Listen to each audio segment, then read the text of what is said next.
বাথৌ মহাসভাৰ গুৰেশ্বৰ শাখাৰ গুৰেশ্বৰ আঞ্চলিকে ২০তম অধিৱেশন আজি ইয়াত অনুষ্ঠিত কৰিছে আৰু এই ২০তম অধিৱেশনত তেখেতসকলৰ শিক্ষাৰ লগত আধ্যাত্মিকতাৰ যি এক সমন্বয় ঘটোৱাৰ সম্পৰ্কীয় এক বিশেষ শিতানত এক সেমিনাৰৰ আয়োজন কৰিছে আৰু এই সেমিনাৰৰ শুভ উদ্বোধন কৰিবলৈ পাই নথৈ আনন্দিত হৈছোঁ আৰু এই ধৰ্মটো আগুৱাই লৈ যোৱাৰ ক্ষেত্ৰত বাথৌ মহাসভাই খুব সুন্দৰ প্ৰয়াস অব্যাহত ৰাখিছে আৰু ইয়াৰ লগে লগে আমি অহা ১৭ তাৰিখে মাননীয় মুখ্যমন্ত্ৰী মহোদয়ৰ সবল নেতৃত্বত বড়ো সমাজৰ এক জনপ্ৰিয় অনুষ্ঠান বাগৰুম্বাক সৰুসজাই ষ্টেডিয়ামত ১০,০০০ তেওঁলোকৰ বাগৰুম্বাৰ শিল্পীয়ে তেওঁলোকৰ বাগৰুম্বা নৃত্য প্ৰদৰ্শন কৰিব মাননীয় প্ৰধানমন্ত্ৰী নৰেন্দ্ৰ মোদী ডাঙৰীয়াৰ উপস্থিতিত।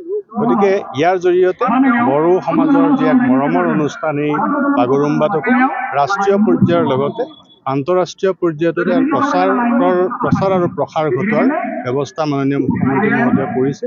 ইয়াৰ জৰিয়তে এই অঞ্চলৰ লগতে সমগ্ৰ বড়ো সমাজৰ কাৰণে এটা গৌৰৱৰ দিনত পৰিণত হ'ব বুলি আমি ১৭ তাৰিখটো ভাবিছোঁ।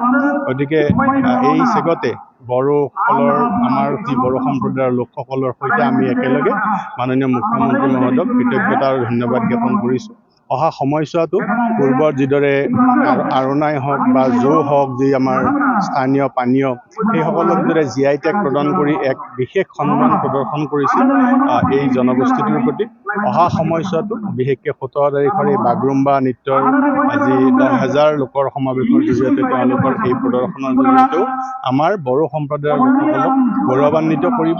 অহা সময়ছোৱাতো আমাৰ বড়ো সম্প্ৰদায়ৰ লোকসকলক উত্তৰণৰ ক্ষেত্ৰত আমাৰ চৰকাৰ তথা মাননীয় মুখ্যমন্ত্ৰী মহোদয়ে যি স্থিতি বৰ্তমানে লৈ আছে অহা সময়ছোৱাতো তাতকৈ আৰু অধিক ক্ষিপ্ৰ স্থিতি গ্ৰহণ কৰিব।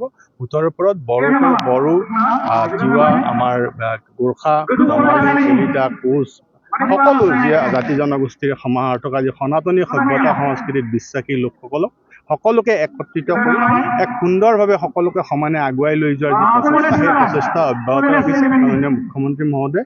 তাৰ বাবে আমি সকলোৱে তেখেতৰ হাত শক্তিশালী কৰাৰ কামত সকলো আগবাঢ়িছোঁ, সকলো অংগীকাৰবদ্ধ হৈছোঁ। ইয়াতো আহি দেখি তাৰে মই এক ছবি দেখিবলৈ পাইছোঁ। তেখেতসকলেও এই যিসকল লোক আমাৰ গুৰেশ্বৰ অঞ্চলৰ বড়ো সম্প্ৰদায়ৰ লোক তেখেতসকলেও সেই একেই অংগীকাৰ লোৱা আজি পৰিগণিত হৈছে। গতিকে অহা সময়ছোৱাত এখন যি বড় অসম গঢ়াৰ মাননীয় মুখ্যমন্ত্ৰী মহোদয়ৰ সংকল্প সেই বড় অসমখন প্ৰকৃতাৰ্থত পূৰ্ণাংগ ৰূপ হ'ব বুলি আমি ভাবিছোঁ।